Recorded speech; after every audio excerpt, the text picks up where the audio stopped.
ഇപ്പോൾ K Sudhakaran K C വേണുഗോപാലിന്റെ ഡൽഹിയിലെ വസതിയിലെത്തിയിരിക്കുന്നു. K C വേണുഗോപാലുമായി കൂടിക്കാഴ്ച നടത്താൻ പോകുന്നു കെ സുധാകരൻ.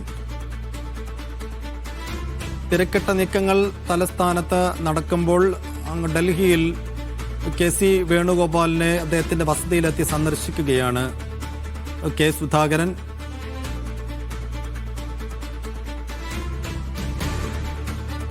അല്പസമയം മുമ്പാണ് വി ഡി സതീശനെ നിയുക്ത മുഖ്യമന്ത്രിയായി പ്രഖ്യാപിച്ച വി ഡി സതീശനെ അഭിനന്ദിച്ചുകൊണ്ട് അദ്ദേഹത്തിന്റെ പ്രതികരണം നടത്തിയത്.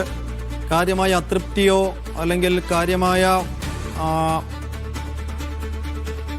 പ്രശ്നങ്ങളോ ആ സമയം കെ സുധാകരൻ ഉയർത്തിയിരുന്നില്ല.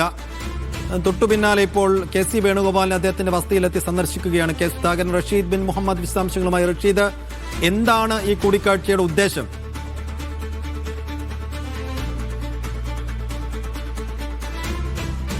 കേരളത്തിൽ മുഖ്യമന്ത്രി പ്രഖ്യാപനത്തിന് ശേഷം ആദ്യമായാണ് കെ സി വേണുഗോപാലും കെ സുധാകരനും തമ്മിൽ കൂടിക്കാഴ്ച നടത്തുന്നത്. അല്പസമയം, അതായത് മിനിറ്റുകൾക്ക് മുമ്പാണ് ഇപ്പോൾ കെ സുധാകരൻ ഡൽഹിയിലെ കെ സി വേണുഗോപാലിന്റെ ലോധി എസ്റ്റേറ്റിലുള്ള 51 നമ്പർ വസതിയിൽ എത്തിച്ചേർന്നിരിക്കുന്നത്. ഇപ്പോൾ ഇരുവരും തമ്മിലുള്ള കൂടിക്കാഴ്ച ആരംഭിച്ചിരിക്കുകയാണ്. നേരത്തെ തന്നെ കെ സി വേണുഗോപാലിന് വേണ്ടിയും കെ സുധാകരൻ നിലപാട് ഉറപ്പിച്ചിരുന്നു. കെ സി വേണുഗോപാൽ തന്നെ കേരളത്തെ നയിക്കണം, മുഖ്യമന്ത്രി സ്ഥാനത്തേക്ക് വരണമെന്നുള്ള നിലപാടായിരുന്നു കെ സുധാകരന്റെ ഭാഗത്ത് നിന്ന് ഉണ്ടായിരുന്നത്. പിന്നീട് അത് കാര്യം ഹൈക്കമാൻഡിനെ അദ്ദേഹം കൃത്യമായി അറിയിക്കുകയും ചെയ്തിരുന്നു. പക്ഷേ ഇന്ന് പ്രഖ്യാപനം വന്നപ്പോൾ അത് വി ഡി സതീശന് അനുകൂലമാകുന്ന നിലപാടാണ് ഹൈക്കമാൻഡിന്റെ ഭാഗത്ത് നിന്ന് ഉണ്ടായിരുന്നത്. എന്തായാലും ഇതിനു ശേഷമാണ് ഇപ്പോൾ നിർണായകമായിട്ടുള്ള ഈ കൂടിക്കാഴ്ചകൾ നടക്കുന്നത്. താൻ നേരത്തെ തന്നെയും കെ സി വേണുഗോപാലിനൊപ്പമാണ് എന്നുള്ള കാര്യം അദ്ദേഹം കെ സുധാകരൻ കെ സി വേണുഗോപാലുമായി സംസാരിക്കുകയും അക്കാര്യം ധരിപ്പിക്കുകയും ചെയ്യും. എന്തായാലും ഇന്ന് രാത്രിയോടുകൂടി കെ സുധാകരൻ നാട്ടിലേക്ക് മടങ്ങുകയാണ് എന്നുള്ളതാണ് ലഭിക്കുന്ന വിവരം. ഇതിന് മുന്നോടിയായിക്കൊണ്ടാണ് ഇപ്പോൾ ഇത്തരത്തിലൊരു